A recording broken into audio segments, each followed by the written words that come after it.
एक मित्र ने प्रश्न पूछा है कि जब हम स्मृति की साधना करते हैं, होश बढ़ाने की साधना करते हैं, आनापानसति करते हैं, विपश्यना करते हैं, कुछ ही देर में हम कर तो रहे हैं, लेकिन हमारा ध्यान कहीं और चला जाता है और वो जो होश, जो जागरूकता बनी रहनी चाहिए थी, वो थोड़ी ही देर में गायब हो जाती है। हम कहीं और ही चले जाते हैं और फिर लौट कर आते हैं। फिर कुछ देर अपनी सांसों को देखते हैं, लेकिन थोड़ी ही देर में हम कब कहीं और चले जाते हैं हमें पता ही नहीं चलता। विपश्यना मैं बहुत सालों से कर रहा हूँ, लेकिन आज तक यह बात समझ में नहीं आई कि क्यों ऐसा हो रहा है कि मेरे अंदर वह स्मृति नहीं बनी रह पाती, वह होश नहीं जग पाता। क्या करूं?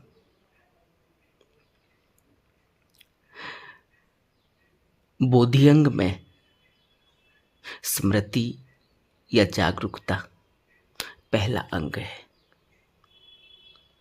बोधियंग हैं 7 बोधियंग हैं और इन 7 बोधियंगों में स्मृति सबसे पहले है, क्योंकि यहीं से हम शुरुआत करते हैं। सतिपट्ठान का अभ्यास करने से एक एक अंग जो बोधि अंग के हैं, यह अच्छे से हमारे अंदर बैठने लगते हैं, बसने लगते हैं, प्रकट होने लगते हैं। बोधि अंग है सति, स्मृति। और सतिपट्ठान में, आनापान सति योग में हम स्मृति को जगाने की ही साधना करते, होश, जागरूकता, अप्रमाद को बढ़ाने की ही साधना करते। लेकिन यह बात और है कि हम बहुत लंबे समय से साधना कर रहे हों और हमारी स्मृति में विकास न हुआ हो। लेकिन जब हम लंबे अभ्यासी नहीं होते तो यह बात बार बार हमारे साथ घटती रहती है कि हम आनापान सति जैसे ही शुरू करते हैं, थोड़ी देर सांसों को देखते हैं और फिर हम वहाँ से गायब हो जाते हैं। हमारा विचार हमें दूर ले जाता है और फिर हम उस विचार में खो जाते हैं। बहुत देर के बाद हमें पता चलता है कि हम आनापान सति कर रहे थे, यह हम क्या करने लगे। फिर हम लौट कर जाते हैं, फिर सांस पर अपने ध्यान को टिकाते हैं, आती जाती सांस को देखना शुरू करते हैं। थोड़ी देर में फिर हम विचारों में चले जाते हैं और बार बार यह होता रहता है और यह होता ही रहेगा। सोचो, एक आदमी जो आनापान सति नहीं करता, जिसको जागरण के अभ्यास का अभी कोई पता नहीं, जिसको अभी स्मृति के अभ्यास का कोई पता नहीं, वो तो विस्मृत में ही है।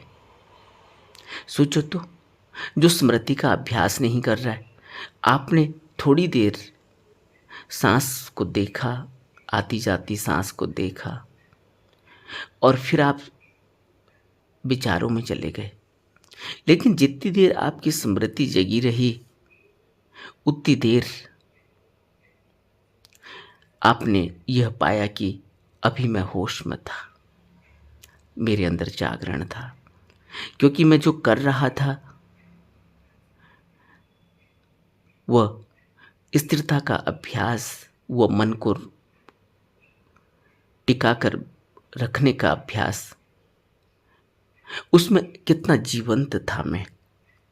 उन सांसों को देखते देखते मैं स्थिर होने लगा था, मेरा मन मेरे सामने था। जैसे ही विचार आए मैं चला गया। जो व्यक्ति नहीं कर रहा है स्मृति की साधना, उस व्यक्ति का क्या हश्र होगा जरा सोचो।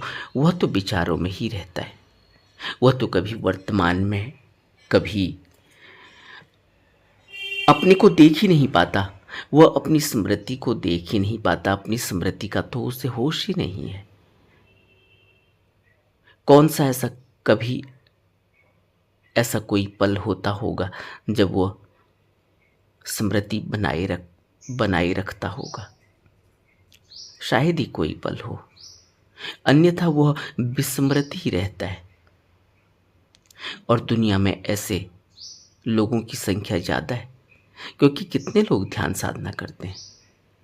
बहुत थोड़े लोग ध्यान साधना करते हैं। बाकी लोग विस्मृत, उनको अभी स्मृति और विस्मृति का भी अंदाजा नहीं है, लेकिन वह भी दुनियावी सब काम काज कर लेते हैं। इसी तरह विचारों में खोए रहने के बावजूद। लेकिन जब हम स्मृति की साधना करते हैं तो पहली बार हमें इस बात का एहसास होता है कि हम अब विस्मृत हो गए, अब हम विचारों में चले गए, और अब हम विचारों में नहीं हैं, अब हम स्मृति में हैं। ये दोनों ही बातें अब हमें नोटिस में आने लगती हैं। तो यह इस मनुष्य जीवन की सबसे बड़ी घटना है, जब हमें यह पता चलता है कि कब मैं स्मृति में हूँ, कब मैं विस्मृत हूँ। मैं आपसे अभी बात कर रहा हूँ, अगर मैं स्मृति में हूँ तो मैं आपको लयबद्ध तरीके से जो भी मैं आपको उत्तर दे रहा हूँ उसको दे पाऊंगा, क्योंकि मैं पूरी तरह से अभी अपने शब्दों पर, अपनी लयबद्धता पर जो बात कहनी है उसको कैसे कहना है कि वो आपको समझ में आए, उस पर मैं केंद्रित हूँ।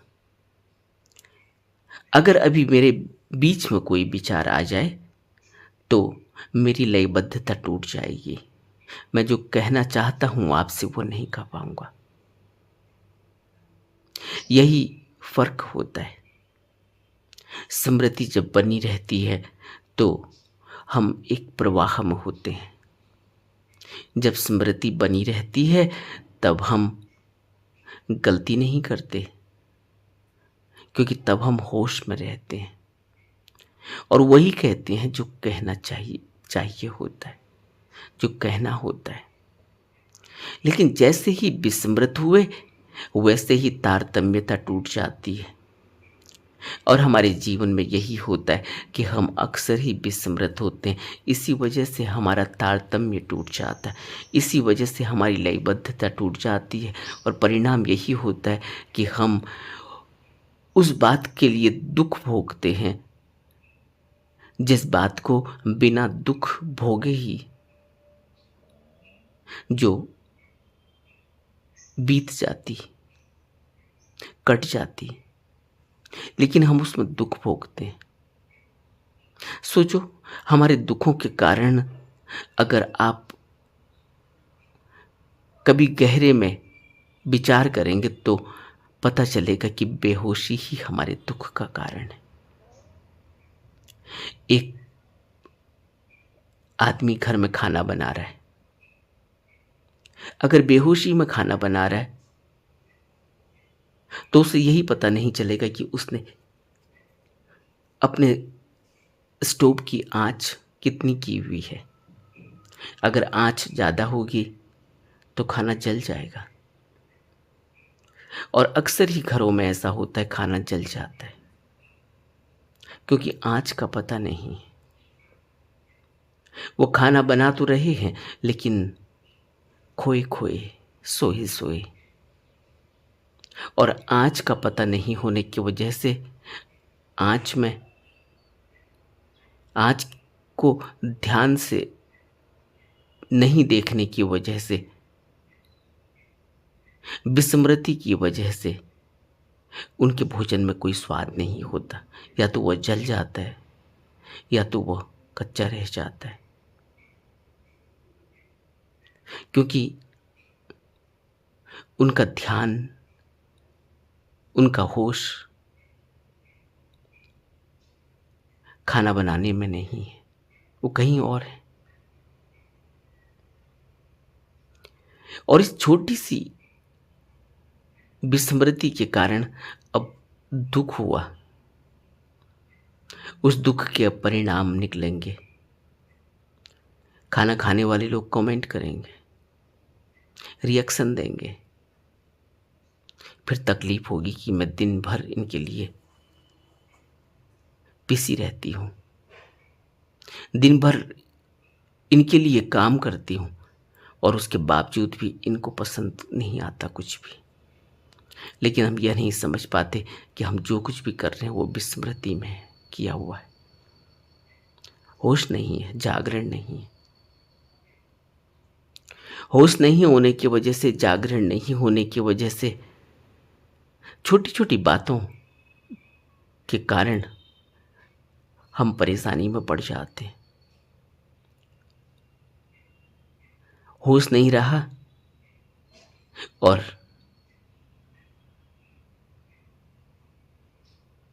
कुछ हम भूल गए, जैसे गीजर को बंद करना भूल गए, जैसे पानी की मोटर को बंद करना भूल गए, जैसे बिजली बंद करना भूल गए। छोटी छोटी बातें, और उन छोटी छोटी बातों की वजह से जो हमें पेन होता है, जो दुख होता है, जो कलेश होता है, वो बहुत गहरे में अंदर बैठ जाता है और धीरे धीरे यह एक हमारी आदत हो जाती है। फिर हम कलेश में ही जीवन जीना पसंद करते हैं, क्योंकि वो हमारी एक आदत बन गई है। हम अपनी स्मृति को सुधारते नहीं, अपनी स्मृति के ऊपर कोई काम करते नहीं, हम विस्मृत हैं। कभी हम खाने में नमक डालना भूल जाएंगे, कभी हमारा खाना जल जाएगा, कभी हमारे खाने में मसाले ज़्यादा हो जाएंगे, कभी हमारे खाने में मिर्च ज़्यादा हो जाएगी, और परिणाम घर में कलह कलेश। यह सब इतनी छोटी छोटी बातें हैं जो अवॉइड की जा सकती हैं। थोड़ी सी स्मृति की, होश की, जागरण की आवश्यकता है।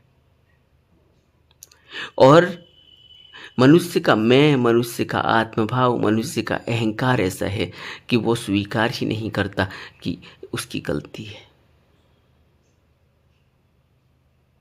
क्योंकि अगर वो स्वीकार कर लेगा तो एक भाव उठेगा कि तुम्हारी बेइज्जती हो गई, तुमने स्वीकार कर लिया। अगर तुमने स्वीकार कर लिया तो मन कहेगा कि तुम कमजोर हो। इस तरह से मन जाल में फंसा देता है। और जब स्मृति नहीं होती तो बहुत छोटी छोटी घटनाएं घटती हैं, क्रोध आता है। जब स्मृति नहीं होती है तो हम वह कृत्य कर जाते हैं जो बिल्कुल ही बेवकूफ़ी भरे हैं, जिनसे बचा जा सकता था। दूध चूल्हे में रखा है और हम भूल गए, फिर दूध उबाल आ गया। अब खुद भी परेशान हो रहे हैं और दूसरे से बातें भी सुन रहे हैं। और अगर सास ने कुछ बोल दिया या माँ ने कुछ बोल दिया तो फिर गलती को स्वीकार करने के बजाय हम उन पर उल्टा उनसे झगड़ पड़ते हैं। और परिणाम यह होता है कि हम टेंशन में चले जाते हैं, स्ट्रेस में चले जाते हैं। हम भोजन नहीं करते एक दिन, हम एक दिन बात नहीं करते घर वालों से, और धीरे धीरे यह हमारा स्वभाव बनता चला जाता है। तो स्मृति बहुत छोटी सी चीज मालूम पड़ती है, लेकिन स्मृति के बिना तो हर पल में दुख ही दुख है। और उन नगण्य बातों के लिए दुख उठाना पड़ता है उन छोटी छोटी बातों की वजह से कष्ट उठाना पड़ता है। इसलिए स्मृति अगर हो, होश अगर हो, जागरण अगर हो, साधना अगर लगातार चल रही हो, तो हम देख पाते हैं कि कब मैं स्मृति में हूँ, कब मैं स्मृति में नहीं हूँ, विचारों में चला गया। तो यह कहना कि मैं विपश्यना बहुत सालों से कर रहा हूँ, लेकिन अब तक यह नहीं हो पाया कि मैं बहुत लंबे समय तक मन को स्थिर कर पाऊँ। मन को लंबे समय तक स्थिर कर पाना आसान नहीं, क्योंकि मन और मन की तरंगे बहुत तेज हैं। उनकी तेजी इतनी है कि हम उसका अंदाजा भी नहीं लगा पाएंगे। लेकिन अगर हम स्मृति में हों तो हम बहुत बड़ी बड़ी झंझटों से बच जाते हैं। वो बड़ी बड़ी झंझटें बहुत छोटे छोटे कृत्यों से निकल कर आती हैं। इसलिए स्मृति की साधना का बहुत महत्व है। धर्म विषय को समझना होगा। धर्म विषय का अर्थ है कि मैं भी देख रहा हूं कि मेरे अंदर कोई धर्म उठा है और उस धर्म के परिणाम क्या हैं। क्रोध उठा, अगर होश नहीं है तो क्रोध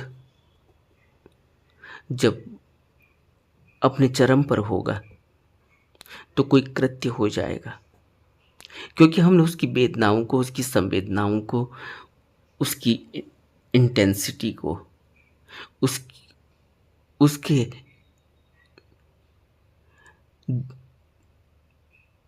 आने वाले परिणामों पर विचार ही नहीं किया। जब वो घनीभूत होकर क्रोध ऐसा हो जाता है कि हम किसी से उलझ पड़ते हैं, चाहे वो हमारा ऑफिस का कुलीग ही क्यों ना हो।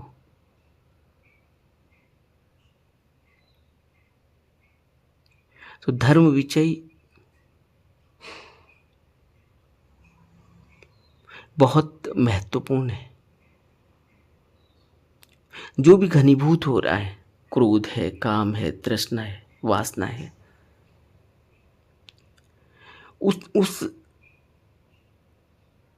धर्म के उठते ही उसकी वेदनाओं को महसूस करना चाहिए। जैसे ही उसकी वेदनाओं को महसूस करने लगेंगे, उसके टुकड़े टुकड़े होने लगेंगे, उसकी मारक क्षमता कम हो जाएगी। इसको विचैन कहा। विचैन का मतलब होता है टुकड़े टुकड़े हो जाना।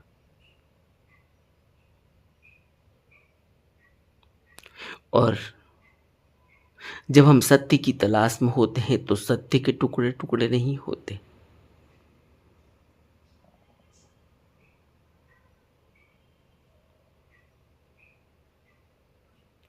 यही हमारी साधना है कि हम स्मृति को धीरे धीरे उसको साधें। लगातार अभ्यास की आवश्यकता होती है। कितने दिन में हो जाएगा, कितने महीने में हो जाएगा, कितने सालों में हो जाएगा, सवाल इस बात का नहीं है, क्योंकि जब होगा हमें खुद दिखाई देने लगेगा।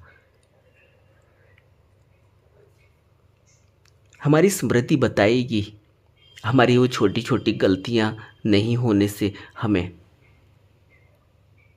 पता चलेगा कि होश की वजह से, जागरण आने की वजह से अब मैं परेशान नहीं होता। अब वो छोटी छोटी गलतियां नहीं होती, और जब वो गलतियां नहीं होती तो मुझे कोई टेंशन नहीं होती, मेरा कोई नुकसान नहीं होता। तो धर्म विचयन जरूरी है। कोई भी घनीभूत वेदनाएं हों, उनका विचयन कर लेना, उनके टुकड़े टुकड़े कर लेना, तब हमें वास्तविक सच्चाई दिखती है।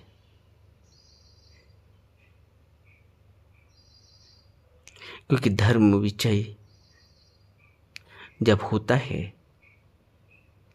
तो जो भी सामने आता है धर्म, क्रोध आया, काम वासना जगी,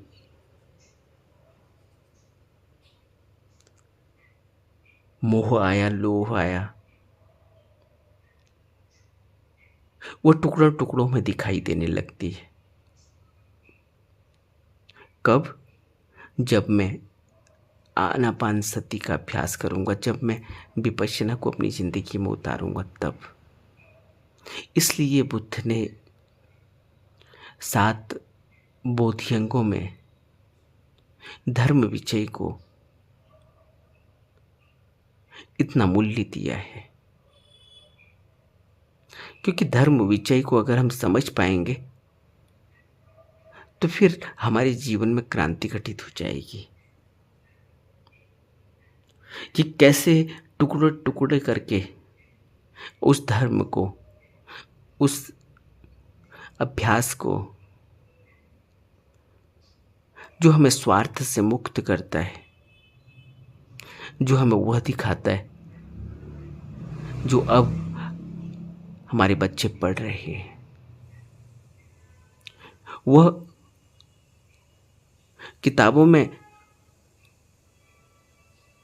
पढ़ते हैं, लेकिन हम उसे अपने अनुभव में उतारते हैं। इसलिए बोधिअंग में धर्म विचय बहुत महत्वपूर्ण है। विचयन का अर्थ होता है टुकड़े टुकड़े कर देना। क्रोध उठा, हमने देखा कि क्रोध उठा है, अब थोड़ा ठहर कर उस क्रोध के टुकड़े टुकड़े कर देने, उसको विचयन कर देना है। क्योंकि क्रोध का अगर एकत्रीकरण हो जाएगा तो वो भ्रम में डाल देगा, और जब वो भ्रम में डाल देगा तो फिर वेदनाएं उसी तरह से उठेंगी।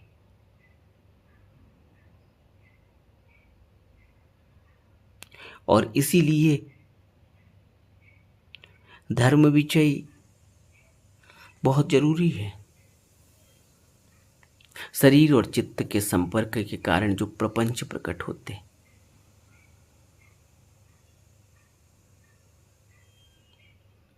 जैसे चित्त से संपर्क होता है, कोई विचार जगता है, चित्त के संपर्क में आता है, और फिर कृत्य, अगर वो विचार प्रबल हो गया तो फिर विचयन नहीं हो पाता और कृत्य हो जाता है।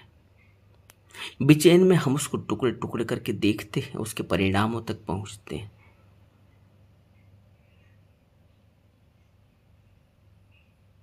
धर्म विचयन अभ्यास के साथ साथ धर्म विचयन करना एक दिन हमें ऐसी स्थिति में ले जाता है जहां पर अब संस्कार उभर उभर कर सामने नहीं आ जाते। इस तरह से हमें समाधि घटित हो जाती है।